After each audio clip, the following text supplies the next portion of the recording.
Part 2 of the Presidential Forum on Logo. We're now going to move on to Mike Gravel. Now, in the second video, you're going to see me get more emotional because these people are really the ones that turned me off in a big way. Mike Gravel, an old, decrepit man from Alaska. Not impressed at all, sir, by your speech. He doesn't understand why we support others that can't get their arms around same-sex marriage. But he did nothing to promote his election to president. He did nothing to bring about any questions or to he did nothing to make me say, "Wow, I want this man to be my president." What he did was say things to make me go, "Oh, I'm sorry. Did you say something?" It was an awful speech. He's for legalized marijuana, big deal. So are the rest of them.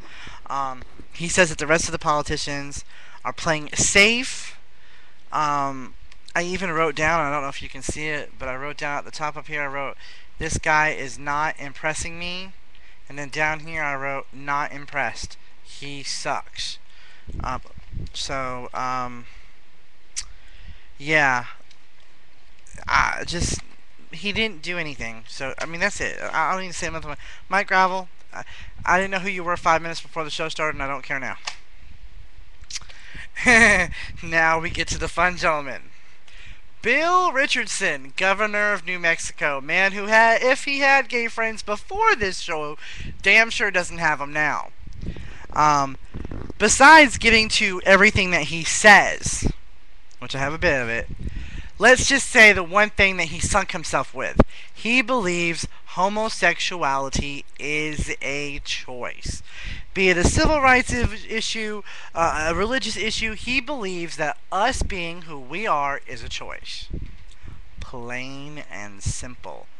Bad idea to say on national television to every gay person who is in reach of a television watching the show. Come on, sir. Are you that stupid? He supports what is achievable, which is civil union, so he does not support gay marriage. He's for getting rid of Don't Ask, Don't Tell. He did vote for the DOMA law, which he's sad he did now. He wants to bring a country along slowly, rally for support.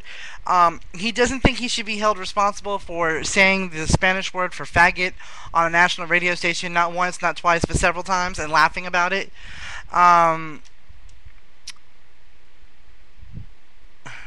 He's been inclusive of gay officials in his cabinet in New Mexico. But the thing that grabbed your attention about Bill Richardson was, look at me, I've done this, and I've done this, and look at my track record, and look at my track record, and I've done this, and I've done this, and I did this up here, and I did this down here, and I did this over here, and I did this over, I did this, look at me, is all he said the entire 15 fucking minutes the man was on stage. He is not for gay marriage. He believes that it is a choice. I believe this man should no longer be allowed to be a politician. He should be removed from public office completely. How dare you go on national television, sir, and say that it is the choice? It is nowhere near a choice. And how dare you go on national television and say that you go for what is achievable? Nobody is going to elect a president who blatantly says that he's only going to go for what he knows he can get. He's not going to go for something higher than that. Sir, we need somebody that's going to go above and beyond, not just stay where it's safe. If anybody's playing it safe, sir, it would be you. And I'm done with Bill Richardson. Now we move on to a sad moment. Because if there was anybody I wanted to shine in this program tonight, it would have been Hillary Clinton. From a year and a half ago, when it was subjected on ESPN, on C-SPAN, at a book review, that a gentleman wrote a book called Clinton versus Condoleezza Rice, Clinton versus Rice. And if these two powerful women were to get into a presidential struggle, who would win? I, since that moment, have been a Hillary Clinton fan. Up until tonight, I was a fan and a registered member of her website. I have since removed myself. Why, you ask? She didn't answer the questions that she was asked. She skirted around the issues at every point. Miss Melissa Etheridge came out and said to her, Hillary, I came out the week after your husband was inaugurated. It was a very pivotal point in my life. I listened to the promises that your husband made, and then a month or two after his election, we were thrown under the bus and forgotten about. And Hillary goes, well, I just don't see it your way, Melissa, because I'm not sitting from your perspective.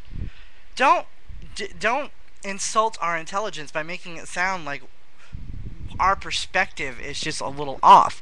Your husband threw us in front of the bus. He sacrificed us to get other things he wanted done accomplished.